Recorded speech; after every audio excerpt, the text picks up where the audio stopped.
جبرائیل کے گھوڑے کا نام تھا اور وہ اس سے کہہ رہے تھے کہ آگے بڑھو. جبرائیل کا گھوڑا آگے بڑھ رہا تھا. وہ فرما رہے تھے کہ فرشتوں اس کی مدد کے لیے آگے بڑھو. تو معلوم ہوا کہ بندے کی جنگ اگر اسلام کے لیے ہو تو پھر وہاں اسے جذبے کی ضرورت ہوتی ہے, غیرت ایمانی کی ضرورت ہوتی ہے. ابھی بدر کو نہیں دیکھا ہم نے. آپ میں سے کوئی یہ دعویٰ نہیں کر سکتا مجھ سمیت کہ ہم نے میدان بدر کو اپنی آنکھوں سے دیکھا, لیکن ہم یہ بابانگ دوہر یہ کہہ سکتے ہیں کہ ہم نے ایک بدر کے میدان پاکستان کے شہر لاہور کی سڑک یتیم خانہ کے چوک میں دیکھا, اور ہم نے وہ منظر اپنی آنکھوں سے دیکھا ہے کہ چھوٹے چھوٹے بچے, میں نے خدا کی قسم اپنی آنکھوں سے دیکھا. آپ میں سے جو وہاں موجود تھے انہوں نے بھی دیکھا. 3 سال 10 سال 9 سال 12 سال 20 سال کے وہ نوجوان وہاں موجود تھے جو یا تو مرنے آئے تھے یا مارنے آئے تھے, جو میدان بدر کی یاد کو تازہ کرنے کے لیے اس میدان میں موجود تھے. اور ان کا ایک ہی پیغام تھا کہ من سب نبیًا آج کی یہ جنگ تھی جو یہ میرے آقا علیہ السلام کی عزت اور ناموس کی جنگ تھی. یہ جو میدان بدر تھا اس کے اندر جو مارکا تھا یہ کس کا تھا؟ اسلام اور کفر کے درمیان تھا. مگر انہوں نے آقا کریم علیہ السلام کی شان کی خاطر دل بھی حاضر اور جان بھی حاضر کا جو جذبہ تھا اس کو سچ کر کے دکھایا. جس وقت حضرت امیر حمزہ اور حضرت علی اور حضرت عبادہ بن حارث رضی اللہ تعالیٰ عنہ نکلے تو انہوں نے عتبہ شیبہ ولید اور بڑے بڑے جو ان کے گرو گنڈال تھے ان کو واسطے جہنم کیا. تو ان صفوں میں افراتفری پہ گئی. انہوں نے کہا کہ مسلمان تو ہمارے بڑے بڑوں کو مار چکے ہیں, یہ تو ہمیں سارے کے ختم کر دیں گے. حالانکہ لشکر چھوٹا سا ہے مگر ہمارے پاس ان کا مقابلہ کرنے کے لیے ہمت اب نہیں رہی.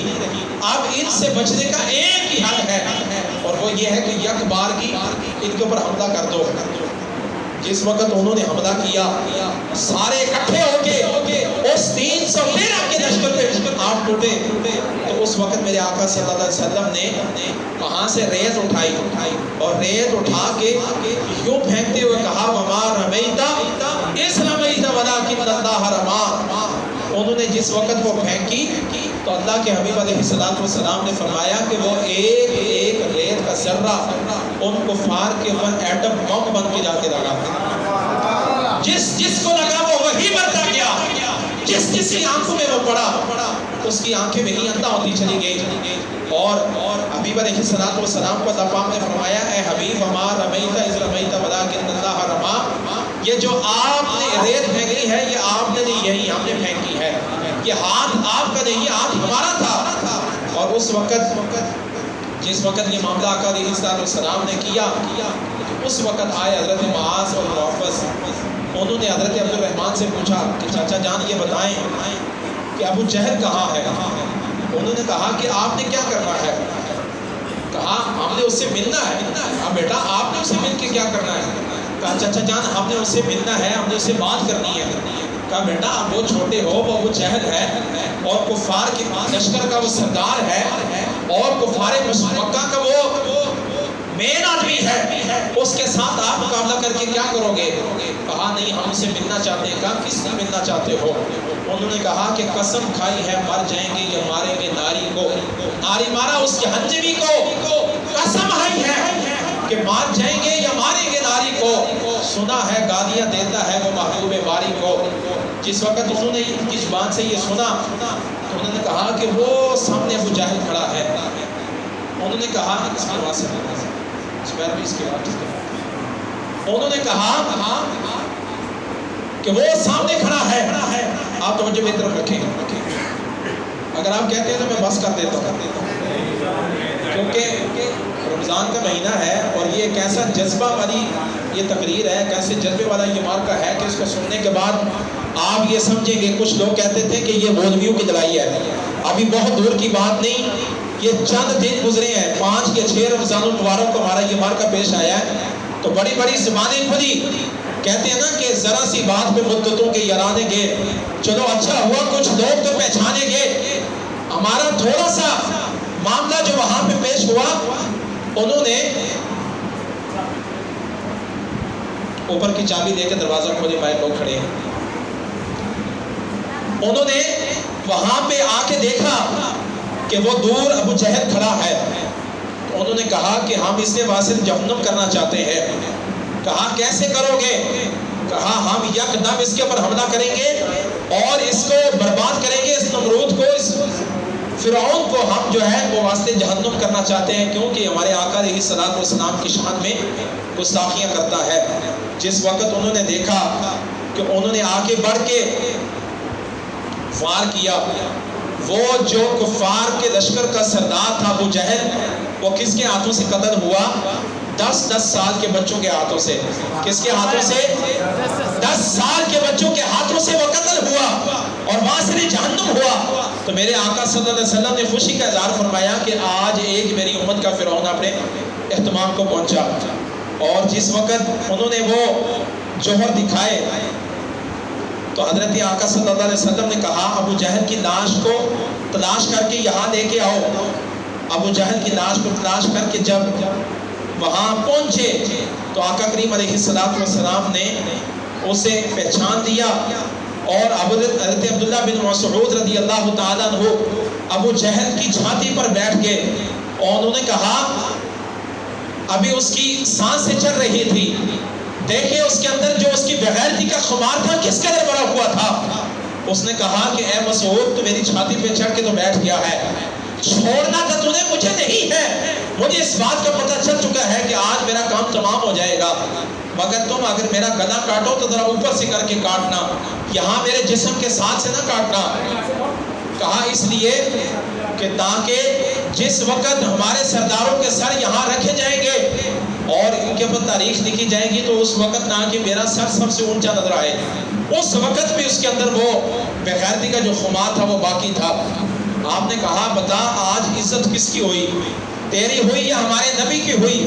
اس نے کہا اگر میرا سر تو یہاں سے اوپر سے کاٹے گا، ان سر رکھے ہوئے ان کے اندر اگر میرا سر سب سے اونچا نظر آیا تو پھر عزت میری ہوگی۔ تو حضرت عبداللہ بن مسعود نے فرمایا بدبخت لعین مردود، اب بھی تیرے اندر ہی وہ بغیرتی موجود ہے۔ کہا کہ میں تجھے واسطے جہنم کرنا چاہتا ہوں۔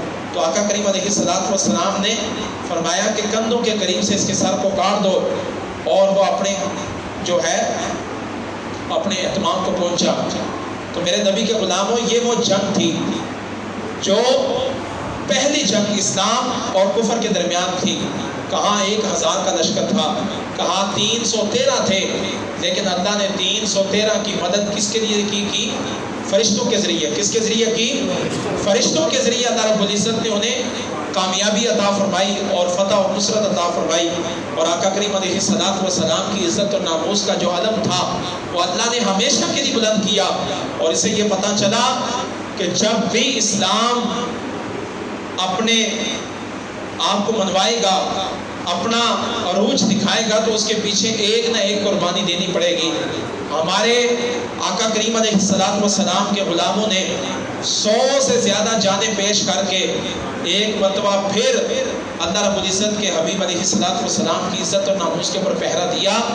اللہ رب العزت نے وہ جو ہمارا وزیر داخلہ جو ہے وہ لعین مردود قسم کا انسان جو کل تک اسمبلی کے اندر بیٹھ کے آقا علیہ السلام کی ناموس کے اوپر پہرا دینے کی باتیں کر رہا تھا، جس وقت یہ ناموس رسالت صلی اللہ علیہ وسلم کی باتیں کرتا تھا تو اس وقت اس کو مجاہد ختم نبوت کا نعرہ بھی ملا۔ کہاں ایوانوں سے کہا یہ مجاہد ختم نبوت ہے، لیکن اس نے اپنے اندر کی کمینگی کو ظاہر کیا، اور آقا کریم علیہ السلام کے غلاموں کے اوپر کون کون سا ظلم ہے جو اس کے آرڈر نے نہ دیا۔ ایک وہ منظر تھا کہ جو 14 جون کو ماڈر ٹول کے اندر علامہ طاہر القادری کے مدرسے کے اوپر انہوں نے ظلم کیا، اس وقت کا جو ملزم تھا وہ رانا ثناء اللہ تھا، لیکن آج ہمارے اوپر ظلم کرنے والا تھا وزیر داخلہ جو وہ شیخ رشید ہے۔ یہی شیخ رشید جو کل تک ہمیں ختم کرنے کے دعوے کر رہا تھا، یہ کہہ رہا تھا کہ ہم یہ ایک جو گروپ ہے، ایک گروپ جس کے ہمارا جینا حرام کیا ہوا ہے، یہ لبیک والے جو ہیں ہم ان کو ختم کر دیں گے، ان کا نام صفحہ ہستی سے مٹا دیں گے۔ آج وہی شیخ رشید یہ کہتا ہے کہ لبیک والے سچ ہیں، لبیک والے جو ہیں وہ حق والے ہیں، لبیک والوں کا جو نعرہ ہے جو ان کا کہنا ہے وہ بالکل ٹھیک ہے۔ تو میرے آقا صلی اللہ علیہ وسلم کے غلاموں، اگر آپ یہ چاہتے ہیں کہ آپ کا نام بلند رہے، آپ کا کام بھی بلند رہے، اور آپ کا نام قیامت تک جاری و ساری رہے، اور آقا کریم علیہ السلام کے سامنے آپ کا نام قیامت کے دن لیا جائے، تو پھر آقا کریم علیہ السلام کے لیے جب بھی موقع ملے، جب بھی آپ کو کوئی ایسا موقع پیش آئے، تو اپنے آپ کو پیچھے نہ رکھیں، اپنی جانوں کے نذرانے پیش کرنے کے لیے ہر وقت تیار رہیں۔ اور اب جو معاملات بن چکے ہیں، اور یہ اب اتنی آسانی سے آقا کریم علیہ السلام کی عزت اور ناموس کے پر پہرا ان لوگوں نے نہیں دیا، اپنی جانوں کے نذرانے پیش کر کے دیا ہے۔ میرے بابا جی خادم حسین رضی اللہ تعالیٰ رحمۃ اللہ علیہ، آپ فرمایا کرتے تھے جس وقت ہمارے ایوانوں میں لبیک یا رسول اللہ کا نعرہ لگے گا، آپ یہ سمجھ لو کہ دین تخت پہ آ جائے گا۔ اللہ نے ان بابا جی کے جانے کے بعد ان کے صاحبزادے کی وجہ سے کر کے، اور میرے آقا علیہ السلام کے غلاموں کی وجہ سے کر کے، یہی نعرہ جو آپ میں اور بیٹھ کے مسجد فاروقیہ پنجتن پاک میں لگاتے ہیں، یہ نعرہ ایوان کے اندر بھی لگ چکا ہے، یہ نعرہ ہماری قومی اسمبلی کے اندر بھی لگ چکا ہے، پوری دنیا کے اندر یہ نعرہ آج ہم نے نہیں لگایا، یہ میدان بدر کے اندر صحابہ نے لگایا۔ جس وقت یہ فرق کرنا مشکل ہو گیا تھا کہ یا رسول اللہ اپنے کون ہے پرائے کون ہے، تو اس وقت بھی انہوں نے یا رسول اللہ کا نعرہ لگایا۔ اللہ اکبر کا نعرہ تو سارے لگا رہے تھے، لیکن فرق کرنا مشکل ہو گیا تھا، اس وقت بھی انہوں نے لبیک یا رسول اللہ کا نعرہ لگا کے یہ فرق بتایا کہ یا رسول اللہ کہنے والے اور ہیں اور اللہ اکبر کہنے والے اور ہیں۔ ابھی مختصر وقت کے اندر کچھ بھی نہیں بیان کر سکا، تو انشاءاللہ دوبارہ کبھی موقع ملے گا تو میدان بدر کے موضوع پر انشاءاللہ دوبارہ ہم چھڑیں گے۔ آپ سب احباب نے انتہائی محبت کے ساتھ سنا، آپ بر وقت تشریف لائے، رب العزت آپ کو جزائے خیر عطا فرمائے، اور جو کچھ میں بیان کر سکا اللہ تعالیٰ آپ کی بارگاہ میں مقبول و منظور فرمائے۔ وما توفیقی الا باللہ۔